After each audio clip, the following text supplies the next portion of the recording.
A Bíblia diz, no livro de Lucas, no capítulo 5, nos versículos de 1 a 39. Aconteceu que Jesus estava junto ao lago de Genezaré e a multidão o apertava para ouvir a palavra de Deus. Então ele viu 2 barcos junto à praia do lago. Os pescadores tinham desembarcado e estavam lavando as redes.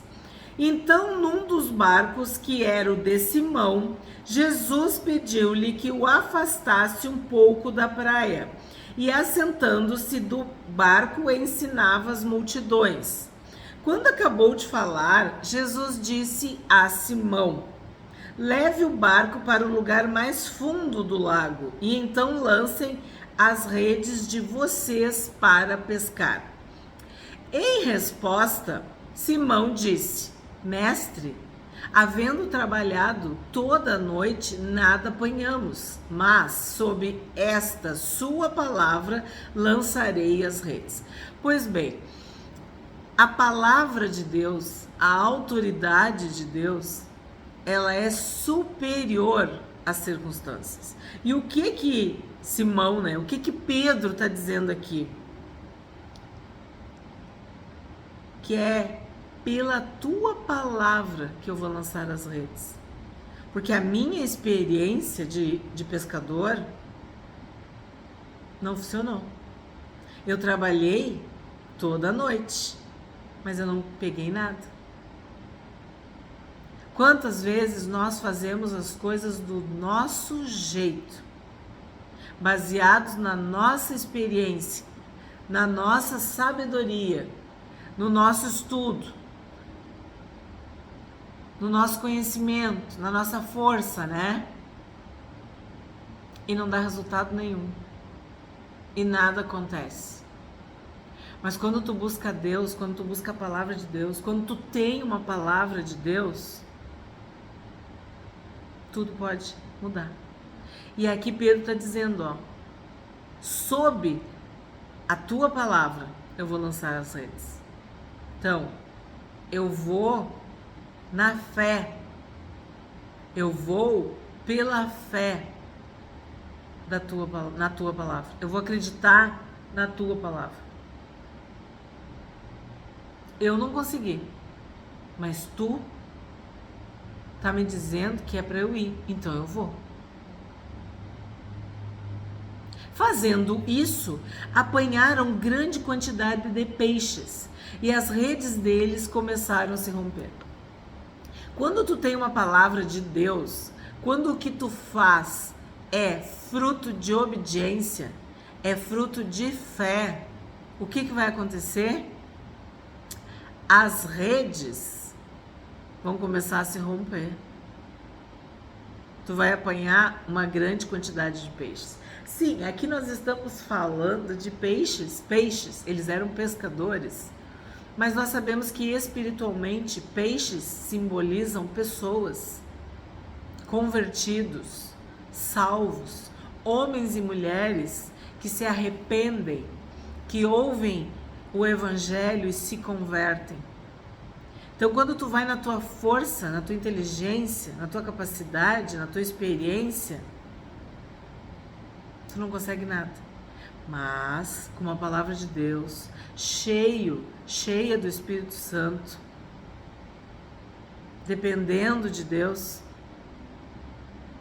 as pessoas recebem, as pessoas se convertem, as pessoas aceitam.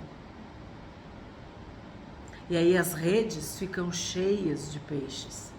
Então fizeram sinais.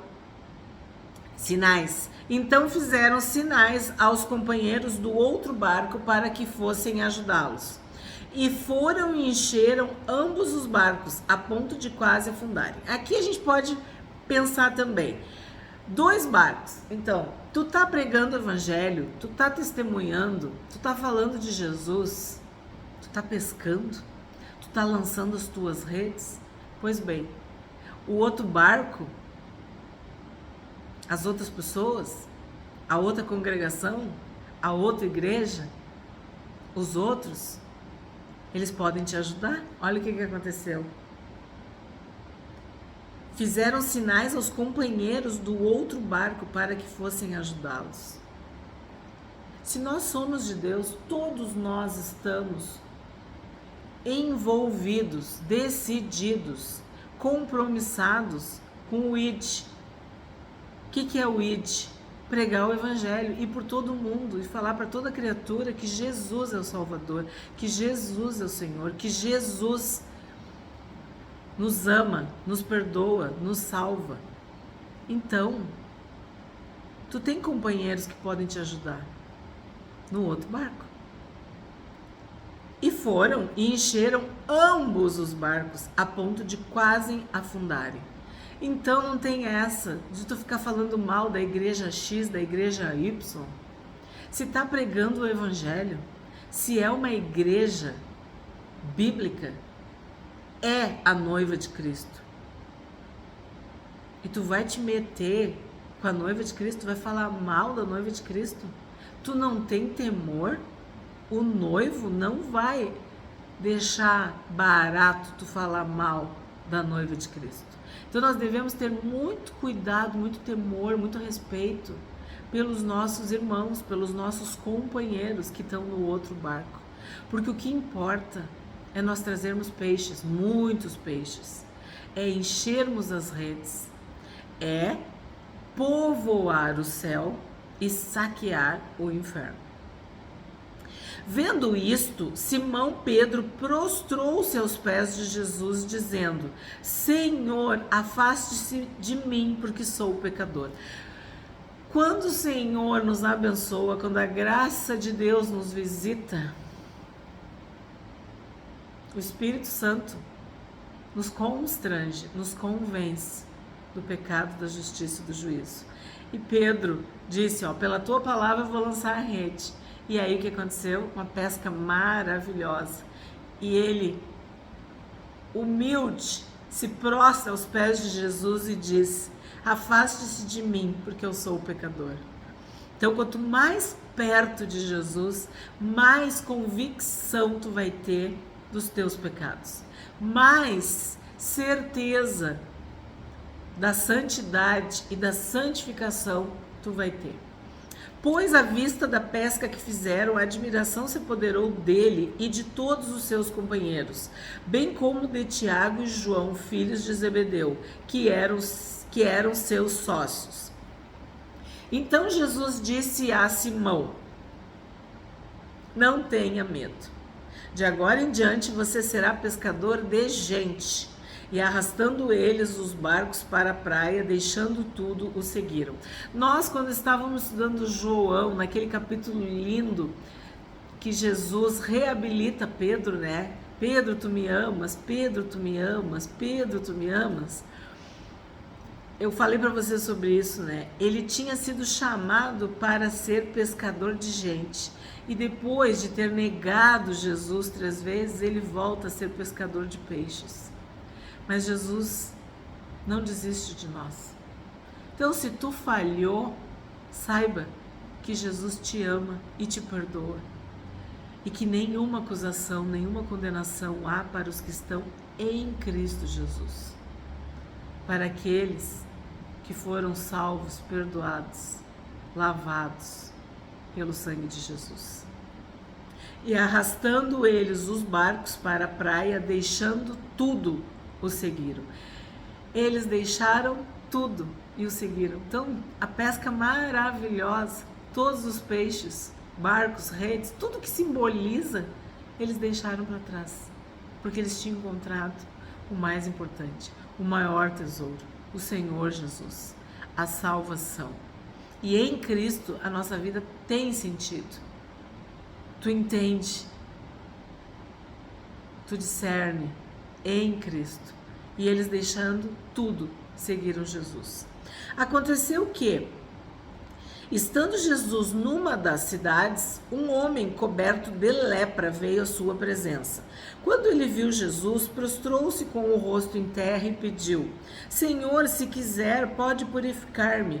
E Jesus, estendendo a mão, tocou nele, dizendo: Quero sim, fique limpo. E no mesmo instante a lepra daquele homem desapareceu. Então aqui ele diz: Senhor, se tu quiser, tu pode me purificar. E Jesus disse: eu quero, fica limpo. Jesus ordenou-lhe que não contasse isso a ninguém e acrescentou: mas vá, apresente-se ao sacerdote e ofereça pela purificação o sacrifício que Moisés ordenou, para servir de testemunho ao povo. Porém, o que se dizia a respeito de Jesus se espalhava cada vez mais e grandes multidões afluíam para o ouvir e para serem curadas de suas enfermidades. Jesus, porém, se retirava para lugares solitários e orava. Então aqui nós temos Jesus curando um leproso. A lepra simboliza o pecado. Então Jesus curou o leproso? Sim, mas Jesus nos cura da pior, da maior doença, que é o pecado. Nos liberta do pecado. O pecado não tem domínio sobre nós. O pecado não tem mais poder sobre nós. Ele nos limpa. A vontade de Jesus é nos limpar de todo o pecado, de toda injustiça. Ele tem poder e autoridade para nos purificar totalmente. 17. E aconteceu que, num daqueles dias, Jesus estava ensinando e achavam-se ali assentados fariseus e mestres da lei, vindos de todas as aldeias da Galileia, da Judéia e de Jerusalém. E o poder do Senhor estava com ele para curar. Estava demorando, Lucas falar sobre os fariseus, os mestres da lei, que nós sabemos que representam os religiosos, aqueles que estavam mais preocupados, ocupados e interessados na religião, na religiosidade, nos rituais, nas tradições, do que em obedecer a Deus e abençoar as pessoas. Então estavam assentados, fariseus e mestres da lei. Mas Jesus estava com o poder de Deus para curar. Vieram então alguns homens trazendo um paralítico deitado num leito. Eles procuravam levá-lo para dentro e colocá-lo diante de Jesus. E não encontrando uma forma de fazer isso por causa da multidão, subiram ao telhado e por entre as telhas desceram o paralítico no seu leito, deixando-o no meio das pessoas diante de Jesus. Então nós já vimos essa passagem em Mateus e já vimos em Marcos. E agora em Lucas, tu vê mais uma vez a engenharia, a iniciativa, a coragem, a decisão, a fé, desses homens que estavam trazendo o paralítico. A fama de Jesus estava correndo por todos os lugares. E Jesus estava curando, libertando, salvando, fazendo o bem. Então eles acreditaram. Se Jesus tiver oportunidade de tocar, de falar, de ver esse paralítico, de interagir com esse paralítico, ele vai ser curado. Então eles não moveram esforços. O que eles fazem? Eles tiram as telhas. Tu imagina a mão de obra para fazer isso com um paralítico deitado numa cama, num leito, numa maca, o paralítico. E eles conseguem fazer isso e descem o paralítico no meio das pessoas, diante de Jesus. Vendo-lhes a fé, Jesus disse ao paralítico: homem, os seus pecados estão perdoados. Então tu tá entendendo? Ele cura o homem da lepra. A lepra é pecado. Ele cura o paralítico da sua paralisia. E isso é pecado, porque ele diz, os seus pecados estão perdoados. O leproso precisava de cura, mas ele precisava de salvação, porque o pecado mata, o salário do pecado é a morte. O paralítico precisava de cura, mas a paralisia, a inércia, a apatia, a falta de iniciativa é pecado. E tu precisa ser liberto, tu precisa ser salvo, tu precisa ser perdoado. Então Jesus diz: os seus pecados estão perdoados. E os escribas e fariseus começaram a pensar: quem é este que diz blasfêmias? Quem pode perdoar pecados a não ser um, que é Deus? Sim, tá certo, mas Jesus é Deus, Jesus é o Filho de Deus. Jesus, porém, conhecendo os pensamentos deles, disse-lhes: o que vocês estão pensando em seu coração? O que é mais fácil? Dizer: os seus pecados estão perdoados, ou dizer: levante-se e ande? Mas isso é para que vocês saibam que o Filho do Homem tem autoridade sobre a terra para perdoar pecados. E disse ao paralítico: eu digo a você, levante-se, pegue o seu leito e vá para casa. Para Jesus não faz diferença se é uma lepra, se é um espírito maligno, se é uma pesca maravilhosa, se é uma paralisia. Não importa, ele tem poder e autoridade. O Filho do Homem tem poder para perdoar pecados, e para curar, e para libertar, para nos salvar, para nos transformar numa nova pessoa, numa nova criatura, para nos regenerar, nos transformar, nos trazer de volta à vida, nos trazer para o centro da vontade de Deus. Só Jesus pode fazer isso. E foi isso que ele fez. Ele podia dizer: os teus pecados estão perdoados, e ele podia dizer: te levanta e anda. Mas para que vocês saibam que o Filho do Homem tem autoridade sobre a terra para perdoar pecados, ele disse: levante-se, pegue o seu leito e vá para casa. E imediatamente ele se levantou diante de todos, e pegando o leito em que até então estava deitado, voltou para casa glorificando a Deus.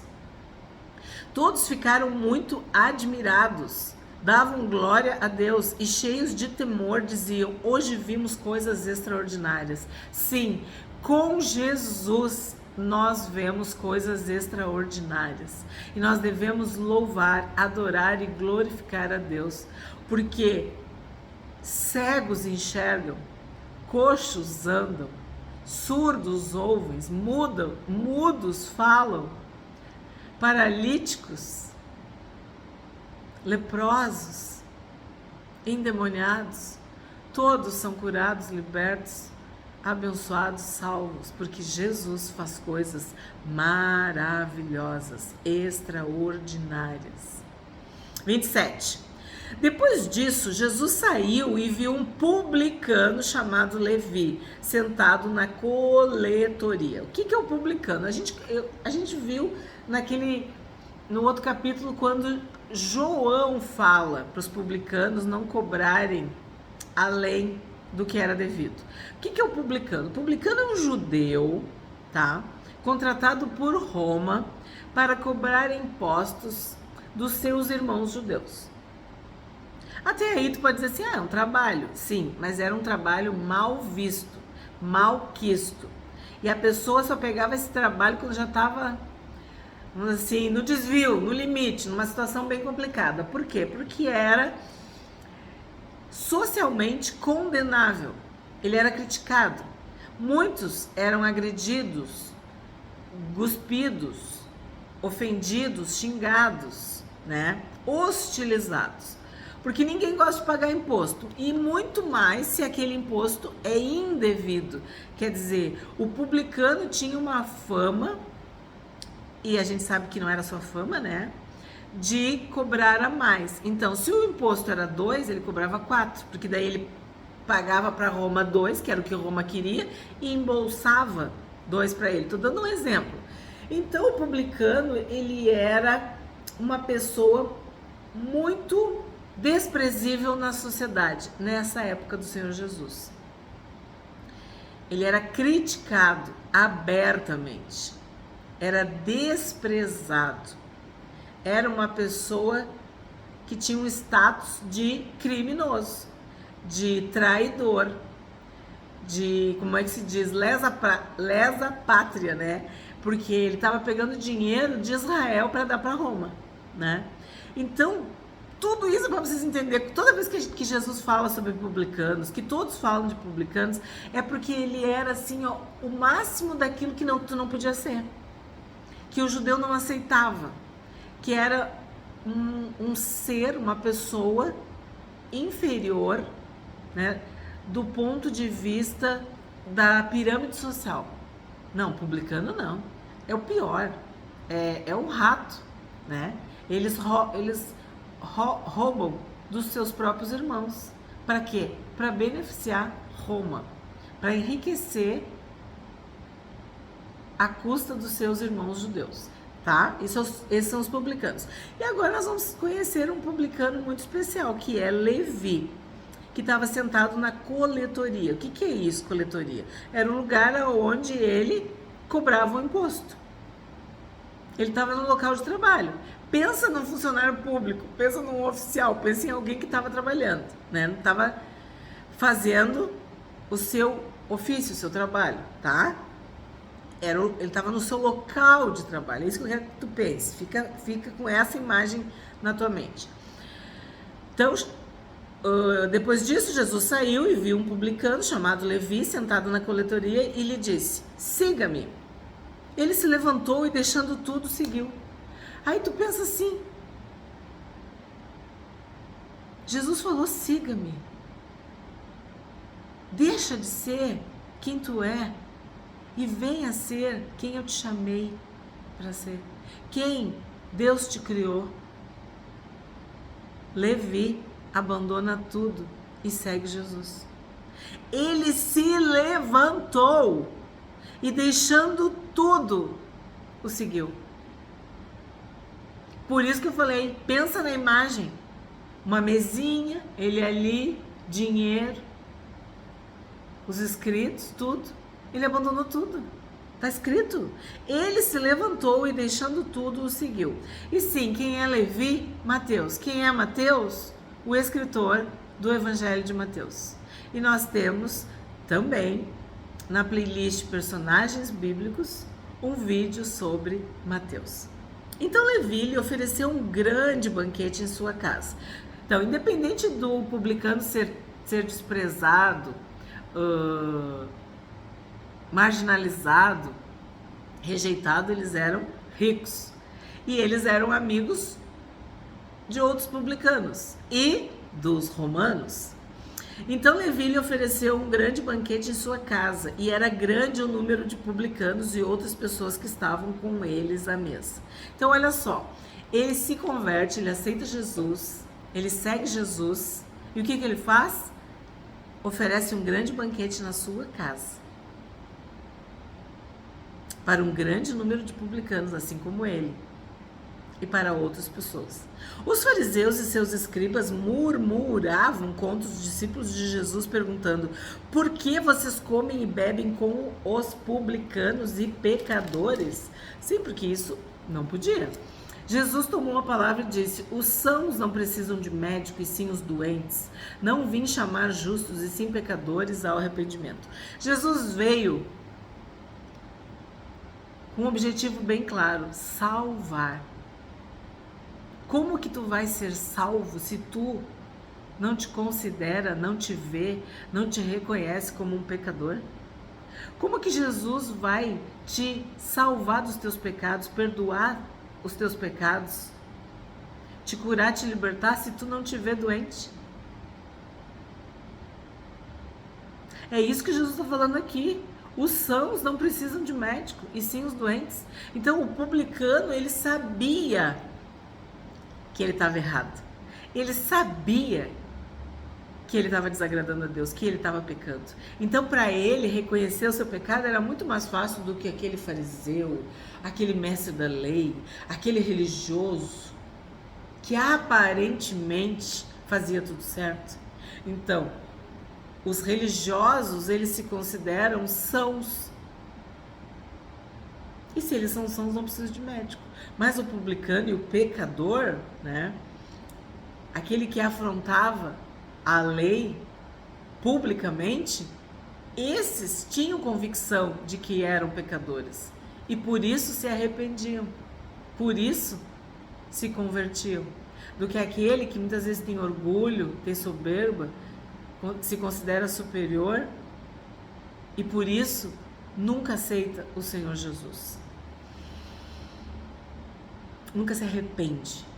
33. Então eles disseram a Jesus: os discípulos de João frequentemente jejuam e fazem orações, e os discípulos dos fariseus fazem o mesmo, mas os seus discípulos comem e bebem.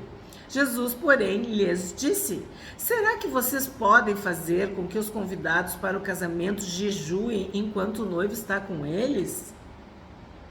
No entanto, virão dias em que o noivo lhes será tirado, e então naqueles dias eles vão jejuar. Jesus está falando bem claro: eu sou o noivo, e os meus discípulos, os meus amigos, estão comigo. Sabe as bodas do Cordeiro? Então, tu não vai jejuar, tu vai comer e beber, porque tu está na presença de Jesus. Agora, quando eu for tirado deles, eles vão jejuar. Virão dias em que o noivo lhes será tirado, e então naqueles dias eles vão jejuar. Então, o que Jesus está nos ensinando aqui? O jejum, ele é uma arma contra os dias difíceis, contra as provações, contra as dores, os sofrimentos da carne, das circunstâncias, da realidade, contra as perseguições. O jejum é uma arma espiritual, uma disciplina espiritual. É uma doutrina muito importante para os cristãos. Também lhes contou uma parábola. Ninguém tira um pedaço de uma roupa nova para colocar sobre roupa velha, pois se o fizer, rasgará a roupa nova, e além disso, o remendo da roupa nova não combinará com a roupa velha. E ninguém põe vinho novo em odres velhos, porque se fizer isso, o vinho novo romperá os odres, o vinho se derramará e os odres se estragarão. Pelo contrário, vinho novo deve ser posto em odres novos, e ninguém, tendo bebido vinho velho, prefere o novo, porque diz: o velho é excelente. O que acontece? Nós não vamos ser remendados, consertados, recauchutados, reformados. Não. Nós vamos ser transformados de glória em glória. É um novo nascimento, é uma vida nova, é um vinho novo. Não é a lei, não são as obras, não são os rituais, não são os sacrifícios, não são as ofertas. Não, é a graça de Deus, é o Senhor Jesus, é o nome de Jesus. É o sangue de Jesus vertido na cruz, é a morte e ressurreição de Jesus. É o seu penoso trabalho. Ele nos salvou porque ele morreu no nosso lugar. Mas se ele tivesse ficado morto, não seríamos salvos. Nós somos salvos porque ele ressuscitou, porque ele venceu a morte. Porque ele tirou as chaves da morte e do inferno das mãos de Satanás. Porque ele expôs publicamente principados e potestades. Porque ele riscou a dívida, a cédula, sabe, a fatura, ele pagou tudo. Então, ele nos deu o seu Espírito. Não se encham de vinho, mas do Espírito Santo. Ele faz aqui a comparação do vinho como de algo que alegra, que dá vida, que transforma. Porque sim, nós somos transformados, regenerados nós nos tornamos uma nova criação, uma nova criatura em Cristo.